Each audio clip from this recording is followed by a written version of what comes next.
Welcome to our YouTube channel সান্দার private ITI. আমি পিন্টু কর্মকার, তোমাদের ফিটার ইনস্ট্রাক্টর। আজকে আমি যে টপিকটা নিয়ে আলোচনা করব সেটি হলো হাইড্রোলিক সিস্টেম। চলো দেখে নিই হাইড্রোলিক সিস্টেম কিভাবে কাজ করে, এর কোথায় ব্যবহৃত রয়েছে। এই টপিকটি ফিটার সেকেন্ড ইয়ারের মোস্ট ইম্পর্টেন্ট টপিক।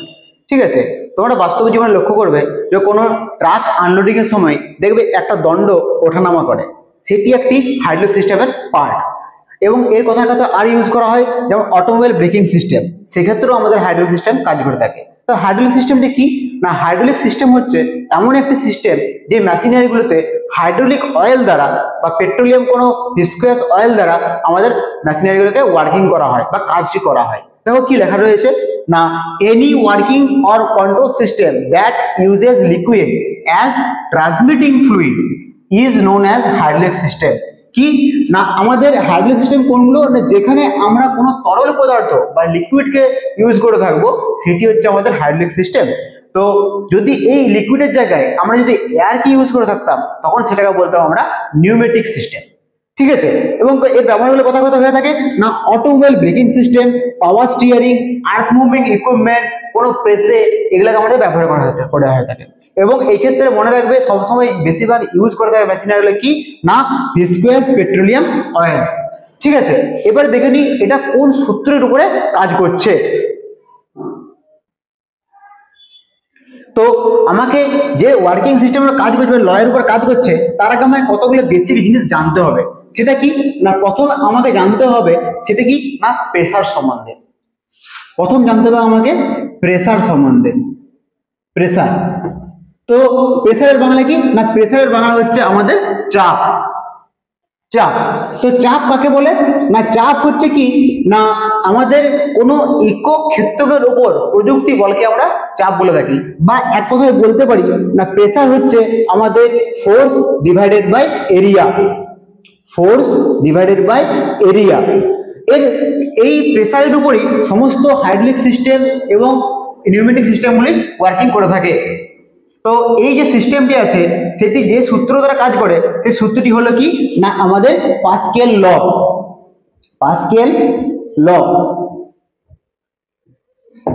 তো পাস্কেল যে বিজ্ঞানী আছে তিনি বলেছিলেন যে কোনো আবদ্ধ পাত্রে কোনো লিকুইডের উপরে যদি কোনো বলকে প্রয়োগ করা হয়, সেই বলটি চারিদিকে সমানভাবে ছড়িয়ে পড়ে।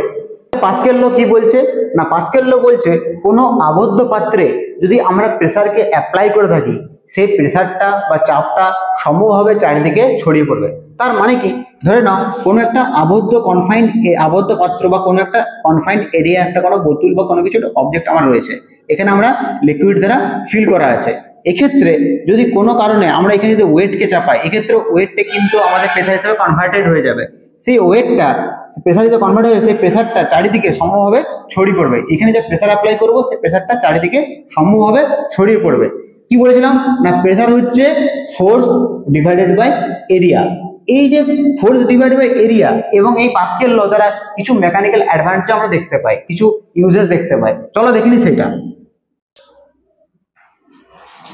ধরে নাও এক্ষেত্রে একটা এরকম একটা ডায়াগ্রাম আঁকলাম, যেখানে একটা ইউ আকৃতির নল, যেখানে আমাদের একটা সাইড ছোট রয়েছে এবং একটা সাইড বড় রয়েছে, মানে এই ক্ষেত্রে সরু নল, এদিকটা বড় নল রয়েছে।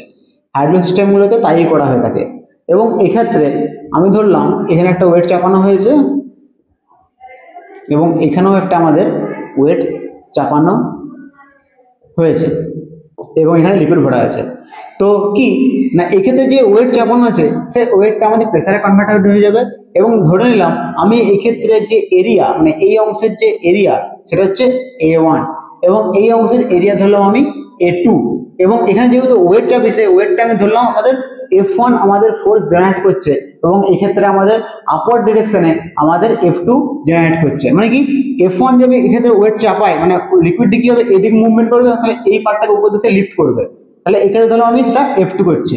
তো পাস্কেল ল কি বলেছে না, পাস্কেল ল বলছে না, যেখানে আমরা প্রেসার অ্যাপ্লাই করি সেই প্রেসারটা চারিদিকে সমভাবে ছড়িয়ে পড়ে, মানে প্রেসার দুটো আমাদের সেম হবে। তাহলে বলতে পারি P1 মানে হচ্ছে ক্ষেত্রে F1 ডিভাইডেড বাই A1, ঠিক আছে, সমান F2 ডিভাইডেড বাই A2।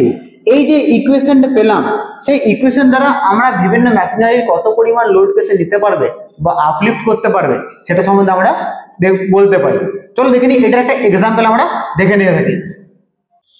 দেখিনি এখানে যে সাপোজ সেম ছবি আমি এঁকেছি, এক্ষেত্রে কি না, এক্ষেত্রে হয়েছে কি না, আমি ধরলাম যে এখানে একটা ওয়েট চাপিয়েছি, সাপোজ আমি 10 কেজির আমি একটা ওয়েট চাপিয়েছি, কি না এই ওয়েটটার দ্বারা নিশ্চয়ই আমাদের প্রেসার ক্রিয়েট হবে, প্রেসার অ্যাপ্লাইড হবে। তাহলে এই ক্ষেত্রে আমি সাপোজ ধরে নিলাম, এক্ষেত্রে F1 আমি ধরে নিলাম 10, ঠিক আছে। এবং এই যে A1 আছে মানে এই যে আমাদের যে এরিয়া, সেটা আমি ধরে নিলাম সাপোজ আমি 3 সেন্টিমিটার স্কোয়ার।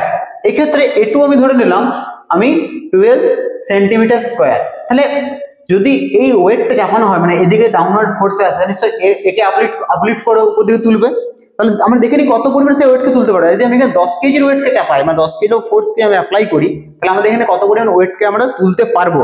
তো পাস্কেল ল সে সূত্র দেখলাম, সেটা দিয়ে বলতে পারি সূত্র, সেটা অনুযায়ী F1 ডিভাইডেড বাই A1 সমান হচ্ছে F2 বাই A2। এই যে F2 বাই A2 আছে, এই যে F2 আমাকে F2 কে ক্যালকুলেট করতে হবে কত পরিমাণ ফোর্স কে সে জেনারেট করতে পারছে। তাহলে কি করছি, আমি মানগুলো বসিয়ে দিচ্ছি। আমাদের F1 কত না, F1 আমি বলেছি 10, A1 কত, A1 হচ্ছে আমি 3 বলে দিয়ে 3 সেন্টিমিটার স্কোয়ার বলা আছে। F2 এখানে বের করতে হবে, A2 বলা আছে আমাদের 12। তাহলে আমি বলতেই পারি F2 একে কোনাকুনি গুণ করে দিচ্ছি আমি 10/3 ইন্টু 12, কাটাকাটি করলে দেখতে পাবো আসছে আমাদের 40। মানে আমরা এখানে যদি 10 কেজিকে তুলতে পারি, তাহলে এক্ষেত্রে আমরা 40 কিলো আমাদের ওজনকে আমরা আপলিফট করতে পারবো। এটাই হচ্ছে হাইড্রোলিক সিস্টেমের আমাদের মেকানিক্যাল অ্যাডভান্টেজ। আমরা কম ফোর্সকে দিয়ে আমরা সেই হাইড্রোলিক ফ্লুইডের দ্বারা আমরা বেশি পরিমাণ ফোর্সকে আমরা জেনারেট করতে পারি। তাহলে তার মানে কি না, আমি যদি কম ফোর্স অ্যাপ্লাই করি এইসব সিস্টেমে, আমি বেশি পরিমাণ ফোর্স বা ওয়েটকে আমি লিফট করতে পারবো, তুলতে পারবো। এটি হচ্ছে হাইড্রোলিক সিস্টেমের সুবিধা। এই কারণে বেশিরভাগ যেখানে বেশি ওয়েট কোনো গাড়ি তুলতে হবে, সেসব জায়গায় নিউমেটিকের জায়গায় আমরা হাইড্রোলিক সিস্টেমকে আমরা ব্যবহার করে থাকি। কারণ কি ভিসকুয়াস পেট্রোলিয়াম ফ্লুইডকে কোনো কম্প্রেস বেশি করা যায় না, সে কম্প্রেস হয় না, লিকুইড সহজে কম্প্রেস হতে চায় না। সেই কারণে আমাদের হাইড্রোলিক সিস্টেমের ইউজটা খুবই বেশি। তো এইটি গেল আমাদের বেসিক ওয়ার্কিং প্রিন্সিপাল, কোন সূত্র দ্বারা হাইড্রোলিক সিস্টেম আমাদের কাজ করে থাকে না, সেটি হচ্ছে আমাদের কি না পাস্কেল ল। হাইড্রোলিক সিস্টেম মানে হচ্ছে যে ক্ষেত্রে আমরা শুধুমাত্র লিকুইডকে ইউজ করে থাকবো, আর নিউমেটিক সিস্টেম কোনগুলো না যেটাতে আমরা শুধুমাত্র এয়ারের মাধ্যমে কোনো মেশিনগুলোকে চালাবো বা লিফট করে থাকবো, ঠিক আছে। তো আজকে এই ভিডিওর মাধ্যমে আমরা শুধুমাত্র হাইড্রোলিক সিস্টেমের বেসিক ওয়ার্কিং প্রিন্সিপাল জানলাম। এর পরবর্তী ভিডিওতে আমরা কি দেখবো না, হাইড্রোলিক সিস্টেম কিভাবে কাজ করে, এর বেসিক ডায়াগ্রাম রয়েছে, সেটা সম্বন্ধে আমরা বিস্তারিত আলোচনা করব। যদি এই ভিডিওটি ভালো লেগে থাকে তবে অতি অবশ্যই কমেন্ট এবং শেয়ার করে দিও। Thank you.